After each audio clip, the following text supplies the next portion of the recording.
First ever factory outlet Mukunda jewelleries KBHP Somajiguda Suchitra Hanamkonda Kothapet Chandanagar Khammam.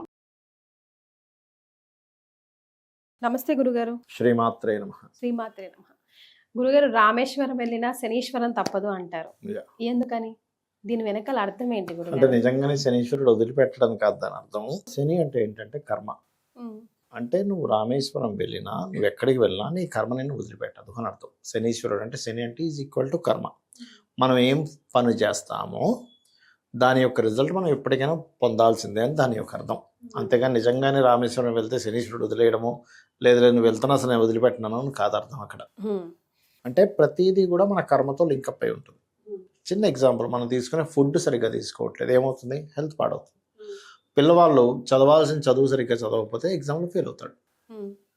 ఇప్పుడు ఏం అప్డేట్లో ఉంది ఏంటని చూసుకోకుండా ఉంటే మనం అప్డేట్ అవ్వలేకపోతుంటాం. అంటే ఏంటి, మనం చేసే కర్మ ఏమిటి, మనం ఎక్కడ అప్డేట్ అవ్వాలి, ఎక్కడ వెనకబడి ఉన్నాము, దాన్ని ఎలా అధిగమించాలని నిత్య కర్మలు మనం చేసేవి ఏవైతే ఉంటాయో వాటి వల్ల కూడా మనం వెనకబడతాం. ఒకటి ప్రాక్టికల్గా చూస్తే. ఇంకోటి, మనం నిత్యం చేసేటువంటి దైవ కర్మలు, పితృదేవతా కర్మలు కూడా మనం చేయకపోయినా కూడా మనం వాటికి బద్దులం అవుతామని అర్థం. ఓకే, కర్మకు బద్దులం అవుతాం. ఎలాగా? నిత్య కర్మలు ఏముంటాయి? కామన్ ఇంట్లో చేసేటువంటి ధార్మికమైన కర్మలతో పాటు పూజాది కార్యక్రమాలు, ఏదైనా క్షేత్ర దర్శనాలు, లేకపోతే తర్పణాలు వదలడము, లేకపోతే ఒక సేవాభావంతో చేసేటువంటివి కొన్ని ఉంటాయి. అవి వాటిని మనిషి విస్మరించినా కూడా వదిలిపెట్టడు. మన కర్మ మనం వదిలిపెట్టదు. ఈ కర్మలన్నింటినీ వదులుకోవాలి అంటే మొట్టమొదటిగా మనం చేయవలసింది, అసలు మనం ఏ ఆశ్రమంలో ఉన్నాం?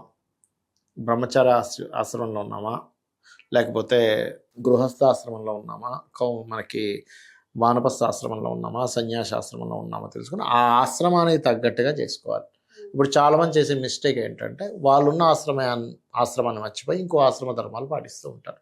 అంటే అలాగ పెళ్ళయింది, భార్య పిల్లలను చక్కగా చూసుకోవాలి, కానీ అది వదిలేసి లేదు నేను సన్యాసం తీసుకుంటా, నాకు ఇవేవి ఇంట్రెస్ట్ లేదు. నువ్వు మరి ఎందుకు పెళ్లి చేసుకున్నావు ఇంట్రెస్ట్ లేనప్పుడు కదా?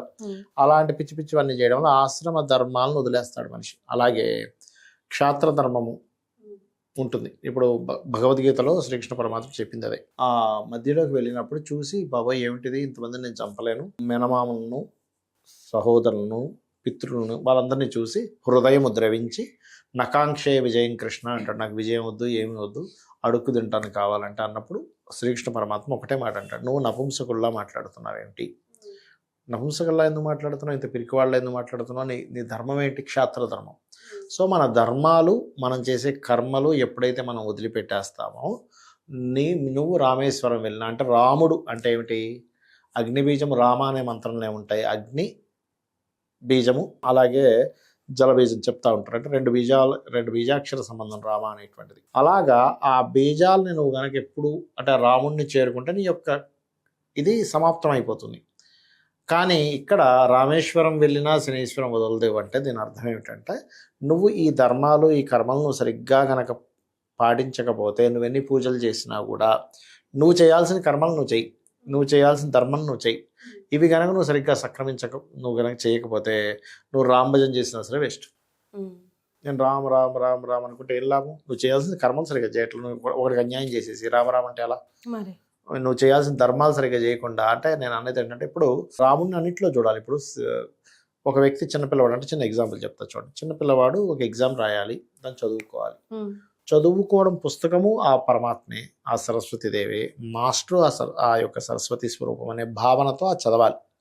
అంతేకాదు లేదంటే నేను ఏమి చదవకుండా ఇంట్లో సరస్వతీదేవి పూజ చేసుకుంటాను, నాకు రావాలంటే రాదు. ఎందుకంటే నువ్వు ఫిజికల్ ఫామ్లో ఉన్న సరస్వతిని వదిలేసావు. నువ్వు మాస్టర్లో సరస్వతీదేవిని చూడట్లేదు, పిచ్చి పిచ్చి సినిమాల్లో చూసేసి వెక్కిరించడం, జోకులు చేయడం చేస్తున్నావు. ఇంకా నీకు గౌరవం ఎక్కడుంది? అది నేను అనేది. మరి ఇప్పుడు సోకాళ్ళు యుద్ధాలన్నీ కూడా ఆ నామజపంతోనే, దైవనామ జపంతోనే అన్ని ఆజ్ఞలు పొంది, మరి ఇంత పెద్ద పెద్ద యుద్ధాలు అమ్మవారు ఆవిర్భవించి రకరకాల అవతారాలు ఎత్తి మళ్ళా ఖండించాల్సి వచ్చింది కదా గురుగారు. మరి ఎందుకు రాక్షసులకి అంత పెద్ద పెద్ద వరాలు ఇవ్వాలి? ఇక్కడ ఏంటంటే చాలా మంచి ప్రశ్న వేశారు. మనకి విశ్వంలో ఒక శక్తి అనేటువంటిది ఉంది. ఆ శక్తిని మీరు ఎలా తీసుకుంటే ఆ రకంగా మీకు ఆ శక్తి వశమైపోతుంది. అంటే ఎలా అంటే, బాగా బక్క చిక్కిన వ్యక్తి ఉన్నాడు, నార్మల్గా ఉన్న వ్యక్తి ఉన్నాడు. కానీ బక్క చిక్కిన వ్యక్తి లేదు నేను మంచి స్ట్రాంగ్ అవ్వాలనుకొని సరైన ఫుడ్ తీసుకొని, సరైన ఎక్సర్సైజ్ చేస్తూ, జిమ్కి వెళ్తూ, డైలీ 2 hours వర్కౌట్, మంచి ప్రోటీన్ ఫుడ్ తీసుకుంటే వీడికంటే లావుగా అవుతాడు, స్ట్రాంగ్ అవుతాడు. అదేంటి, ప్రకృతిలో ఉన్నటువంటి ఒక సిస్టమ్. ఉమ్, ప్రకృతిలో ఒక సిస్టమ్ ఉంది. ఏ సిస్టమ్ ఉంది అది అంటే, నువ్వు గనక తపస్సు చేస్తే ఏదైనా వచ్చి నీకు వరం ఇస్తుంది. ఇంకా అదొక సిస్టమ్ అంతే. దాన్ని నువ్వు పొందిన తర్వాత నువ్వు దాన్ని ఎలా వినియోగించుకుంటావు అనే దాన్ని బట్టి ఉంటుంది. అయితే మీరు అన్నట్టుగా రాక్షసులు అంటే ఏమి లేదు. ఇప్పుడు మనకి విష్ణుమూర్తి చేతిలో చనిపోయినటువంటి జయ విజయులు కావచ్చు, రావణాసుడు కుంభకర్ణుడు కావచ్చు, ఇంకోరు కావచ్చు, హిరణ్యాక్షుడు హిరణ్యకశిపుడు కావచ్చు. అంటే ఈ జయ విజయులే ఈ రూపాల్లో వచ్చారు. అయితే నేనేమంటున్నానంటే, ఇదంతా నువ్వు అన్యాయంగా ఉంటే ఏం జరుగుతుంది, నువ్వు ధర్మబద్ధంగా ఉంటే ఏం జరుగుతుందో మనకు చెప్పడం కోసం భగవంతుడు ఆడినటువంటి ఒక లీల. ఉమ్, అతను ఆపేయాలనుకుంటే అసలు వాళ్ళకి అసలు ఆ శాపమే రాకుండా ఆపొచ్చు. మరి ఆ పరమాత్మ ఇది జయ విజయులకి శాపమే రాకుండా ఆపొచ్చు. లేదా ఎప్పుడైనా సరే శపించింది ఎవరు? మహర్షి శాపాలు లోక కళ్యాణం కోసం, వాళ్ళ కోసం కాదు. అంటే వీళ్ళిద్దరు శాపగ్రస్తులు అయితే వీళ్ళకు 3 జన్మలు ఎత్తితే దీని ద్వారా మనకు మంచి చెడు ఎలా తెలియాలి? ఒక స్టోరీ ద్వారానే తెలియాలి. రామాయణం, మహాభారతం ఇవన్నీ ఏంటంటే మనం ఒక స్టోరీ, ఓకే ద్రౌపదిని అలా చేశారు, రాజ్యం లాక్కుందామని చూశారు, ఆఖరికి ఏమైంది, సీతాదేవిని ఎత్తుకెళ్ళిపోయాడు బలవంతంగా. ఒక మనిషి ఇష్టపడి వెళ్ళడం వేరు, వాళ్ళిద్దరు పెళ్లి చేసుకోవడం వేరు, బలవంతంగా పట్టుకెళ్ళిపోవడం వేరు. కుయ్యం అంటే ఎంత బాధపడుతున్నా జుత్తు పట్టుకొని తొడ కింద చేతులు పెట్టి పట్టుకొని వెళ్ళిపోయాడు రావణాసుడు. ఎంత బాధాకరమైన విషయం. అంటే నువ్వు అలా చేస్తే నీకు ఇలాంటి గతి పడుతుందని చెప్పడం కోసం మనకు ఒక స్టోరీ ఉండాలి. ఇప్పుడు ఏ కథ లేకుండా మనకు ఎలా చెప్తాడు చెప్పండి? అంతేగా. అలాగా ఆ రామచంద్రమూర్తి అవతారంలో విష్ణువు రావడం, దాన్ని ఇతిహాసము అంటారు. చాలామంది అది కథలు అనుకుంటారు కదా. ఇతిహాసం అంటే ఇది ఇలాగే జరిగింది. రామాయణ మహాభారతాలు 2 కూడా ఇతిహాసాలు అంటారు. అవన్నీ మనకి తెలియడం కోసం, మనం ధర్మబద్ధంగా నడవడం కోసం, మనకి పాపం ఏంటి పుణ్యం ఏంటి అని తెలియడం కోసం, మనకి ధర్మం ఏంటి అధర్మం ఏంటి తెలియడం కోసం భగవంతుడు ఆడినటువంటి కొన్ని లీలలు అవన్నీ కూడా. లేకపోతే ఎలా చెప్తారు చెప్పండి? ఇప్పుడు భగవంతుడు ఆ లీలే చేయలేదు, మీకు ఎలా తెలుస్తుంది చెప్పండి? అంతేలేండి. ఇంకో స్కోప్ చెప్పండి. ఇంకోటి ఏదో చెప్పాము, చెప్పినప్పుడు ఏంటి, ఇది కథ కదా, కథని నేను ఎలా నమ్మాలి? అందుకని ఇతిహాసం. నిజంగా జరిగి చేయించేసాడు ఆయన అట్లా, అంతేగాని మరొకటి ఏం కాదు. ఇంకోటి ఏంటంటే, మనకి ఆ రాక్షసులనే కాదు, మనం ఎటువంటి శక్తి పొందాలన్నా దైవం మంత్రాధీనం అంటారు. అంటే మంత్రంతో దైవం కనెక్ట్ అయి ఉంటుంది. మీరు ఒక మంత్రం చేశారు, అది బీజాక్షరాలతో ఉన్న మంత్రమే అక్కర్లేదు, నాకు ఇది రావాలి, ఇది కావాలి కావాలి కావాలని కోరుకున్నాడు, అది వస్తుంది. అంటే మన మైండ్ ఏది ఏది తలుచుకుంటూ ఉంటే అది అవుతుంది. దీనికి ఒక చిన్న ఎగ్జాంపుల్ చెప్తా. ఒకసారి ఒక క్రిమినల్కి ఏం చేశారంటే, మీరు యూట్యూబ్లో కొడితే కూడా వస్తుంది, అతని కళ్ళకి గంతలు కట్టేసి, నీకు ఇప్పుడు ఒక సర్పంతో కాటు వేయించబోతున్నాం, చాలా విషపూరితమైన సర్పంతో అని చెప్పారు. చెప్పి ఒక చిన్న పిన్తో ఇలా గుచ్చి తీసేశారు. వాడు మైండ్లో ఏంటంటే, సర్పంతో నాకు కాటు చేయించేసారు, నేను చచ్చిపోతున్నాను ఫీల్ అయ్యాడు.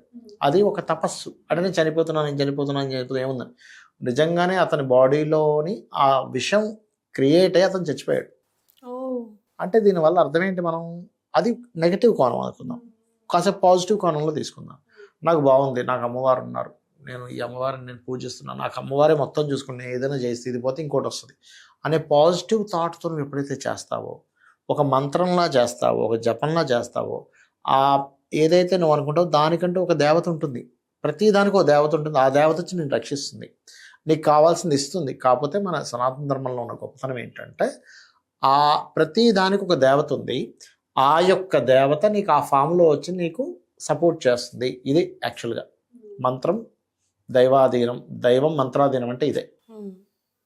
దైవం మంత్రాధీనంలో ఉంటుంది. మీరు గనక కూర్చొని అలా ఒక మంత్రం చేశారనుకోండి, ఖచ్చితంగా ఇప్పుడు జపాలు చేస్తారు కదా, బీజాక్షరాలు తీసుకొని 100% వాళ్ళ కనుక నమ్మకంగా చేస్తే దేవత ప్రత్యక్షం అవుతుంది. అది దేవత అనుకోండి, యక్షిణి అనుకోండి, గంధర్వలు అనుకోండి, కర్ణపిశాచి అనుకోండి, ఏదైనా కానీ. అయితే కొన్ని సాధనలకి కొన్ని ఇవి ఉంటాయి, నేను చెప్తాను, దాని గురించి కూడా వీడియో చేద్దాం. కొన్ని అగ్లీగా చేయాలి కొన్ని సాధనలు, కొన్ని నిష్టగా చేయాలి, కొన్ని ఉంటాయి. కర్ణపిశాచి సాధనలు అవి డిఫరెంట్గా చేస్తారు. చాలా సంతోషం గురుగారు, ధన్యవాదాలు. శ్రీమాత్రే నమః.